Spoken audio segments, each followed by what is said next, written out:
Good evening. Hope you all having a good day.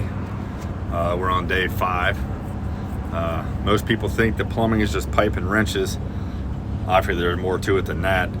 Plumbing protects the public health. We prevent disease by keeping the water clean, all the waste contained. Modern plumbing has saved more lives than most medicines. That is an absolute fact. Google it. Think about that the next time you flush your toilet or take a hot shower. You're welcome.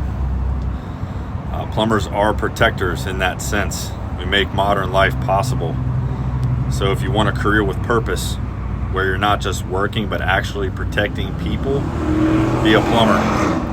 Have a good evening.